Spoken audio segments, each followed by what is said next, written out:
নমস্কার। বিশ্বকবি রবীন্দ্রনাথ ঠাকুরের লেখা আগমন। তখন রাত্রি আঁধার হলো, সাঙ্গ হলো কাজ। আমরা মনে ভেবেছিলেম আসবে না কেউ আজ।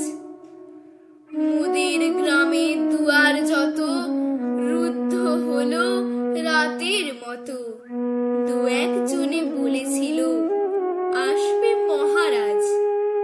আমরা হেসে বলেছিলেম আসবে না কেউ আজ। দ্বারে যেন আঘাত হলো, শুনেছিলেম সবে।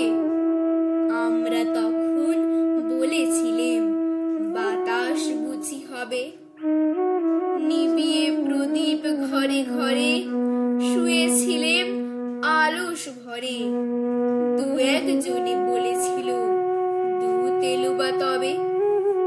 আমরা হেসে বলেছিলেম বাতাস বুঝি হবে।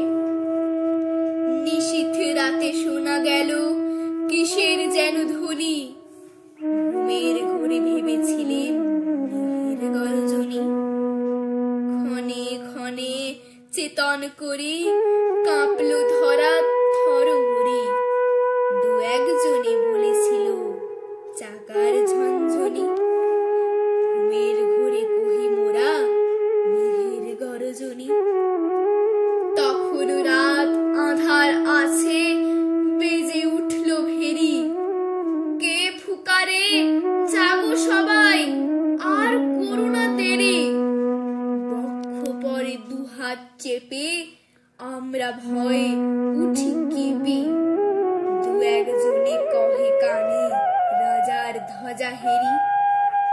আমরা জেগে উঠে বলি আর তবে নয় দেরি।